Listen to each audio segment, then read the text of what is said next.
hogaamiyaha xisbiga mucaaradka ee wadajir Cabdiraxmaan Cabdishakuur Warsame oo shir jiraayad uu qabtay kaga hadlay arrimo badan oo ku saabsan xaaladda guud ee dalka iyo arrimo si gaar ah ugu qotomo hoggaanka dowladda dhexe ee Soomaaliya ayaa waxyaabihii uu sida gaarka ah kaga hadlay waxaa kamid ah waxqabadka dowladda 3 sano jirsatay ee hormuudka u yahay madaxweynaha iminka Maxamed Cabdullaahi Maxamed Farmaajo. Cabdiraxmaan Cabdishakuur Warsame ayaa ugu horeyn sheegay in dowladda uu hogaamiyo Farmaajo ku fashilantay 3 sano ee jirtay arrimo ay kamid yihiin dhamaystirka dastuurka, dhismaha ciidan qaran, dib u heshiisiinta, qorshihii amniga qaran, la dagaalanka al-shabaab, xiriirka dowladda federaalka kala dhaxeeya maamulada dalka ka jira iyo wada hadallada maamulka Somaliland iyo Soomaaliya. maanta laakiin 5 sano kadib maxaa wadanku ku socdaa ayaa rabnaa inaan isweydiino oo wax iska weydiino wax ka dhahno. qodobada asaasiga lixan ku soo koobaya dowladda laga rabay waxay ka qabatayna waa isla qiimeynayna. waxa laga rabay dastuurka inay dhamaystirto sababtoo ah dastuurku wuxuu asal u yahay heshiis bulsho oo dadkan ay ku wada joogi karaan dalka. saa ogtiin rejiimkii 12 sano dalka xukumayay ee militariga ahaa dastuurkii 60kii Soomaaliyeed u codeysay ee aftida la siiyay uu laalay warqado kacaanka uu soo saaray yaa dastuur dalku ahaa jiray ilaa 79kii dastuurkii la sameeyay dastuur dadka laga tashtay oo dadku ay u dhamaayeen oo dimuqraadiyana ma ahayn saan wada ognahay. saas daraadeed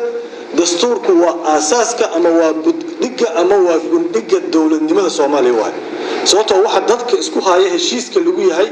aragtida siyaasadeed iyo xoogga siyaasadeed waxa isku aaminaan oo waraqaas arkaysaan oo dastuurka ah adduunkan asaga wuxuu yahay foundation ama wax saldhig u ah. dastuurkaas lama dhameystirin tilaabna looma qaadin ilaa haddana lagama wada xajoonin arrimihiisa muhiimka ah oo xiriirka dowlad goboleedka iyo dowladda federaalka ah haday tahay qaab dhismeedka xukunka dalka haday tahay sida kheyraadka dakhliga ama maaragtay resource-ka ama waxa dalka soo gala loo wadaagayo sida maaragtay talada iyo awoodda la isku dhaafsanayo waxa soo dhan dastuurka qeexa aqdi bulsho waa heshiis bulsho asagii tilaab looma qaadin. ciidamo qaran lama dhisin oo qaran Soomaaliyeed leeyahay oo maanta awood u yeesha inay ka badbaadiyaan ama aysan shabaab halistiis dalka ka badbaadiyaan ama aysan mas'uuliyadda kala wareegaan ciidanka AMISOM ee maaragtay hadda annaga aan ku joogno awoodiisa talada dalka lagu joogo inaan ka badbaadino oo ciidan qaran Soomaali oo qarannimada iyo midnimada iyo madaxbannaanida Soomaaliya ilaaliyana in la dhiso dowladdu way ku fashilantay wali waxa loo yahay ciidan ajnabi ah marti loo yahay oo sida ogtii hoyga madaxweynaha iyo xafiiskiisa ayaga wali ilaaliya. waxa kale oo la imaanin qorshe amni oo dowladda federaalka iyo maamul goboleedyada ay ka wada shaqeeyaan oo looga hortago al-shabaab iyo fikirkiisa gurcana lagu baabi'iyo ayagana dalka laga qabto intoodii nabad ogolna nabad la qaadsiiyo. artidaasna dowladda lama aysan imaanin wax qorshe amni ah ee dowladda la timid oo qaran ah ma jiro. dowladdu wax wada hadal dhab ah lama gelin walaalaha Somaliland lama gelin oo qodobada asaasiga ah oo dowladda looga fadhiyay si manaysan abuurin kalsooni lagu wada hadlana ma aysan abuurin. qodobka lixaad dowladdu ma aysan shanaada rabaa ma aysan sameeynin heshiisiin ka dhalata saa ogtii 5 maamul goboleed markii la dhisay khilaafaadka maamul goboleed kasta ka dhashay khilaafaadkaas waxay u baahnaa in maamul goboleed lagu saacido in dib u heshiisiin urashada maamuladaas laga dhex sameeyo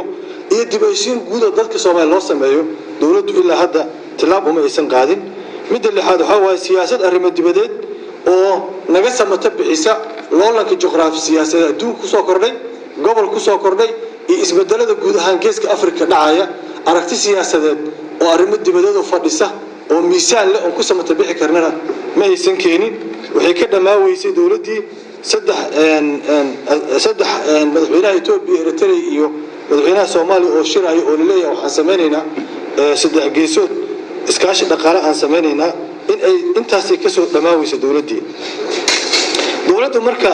shaqooyinka muhiimka ee laga rabay ee 6 ah ee dadka Soomaaliyeed ka filayeen kuwaas ay ahaayeen oo ku qiimeynayna anaga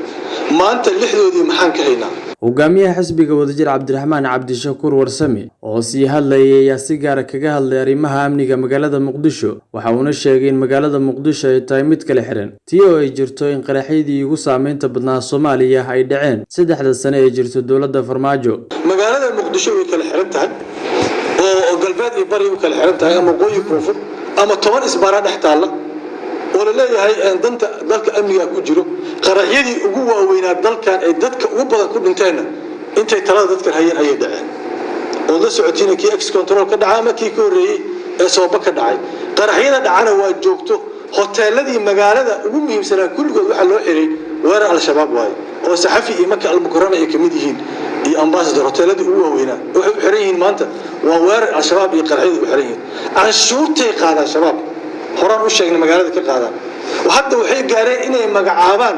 boosashinada iyo xilalka inay magacaabaan ay gaareen wax ka magacaabaan hadalka hogaamiyaha xisbiga wadajir Cabdiraxmaan Cabdishakuur Warsame oo u badnaa dhaliil ugu jeedinaya dawladda hadda jirta ayaa waxa uu imaanayaa xilli dawladdan ay 3 sano jirsatay iyada oo ay jiraan su'aalo badan oo ku aadan wax qabadka dawladda Soomaaliya 3 sano ee la soo dhaafay iyadoo dhanka kalena ay jiraan dad badan oo ka fikir duwan Cabdiraxmaan Cabdishakuur iyo dadka ku aragtida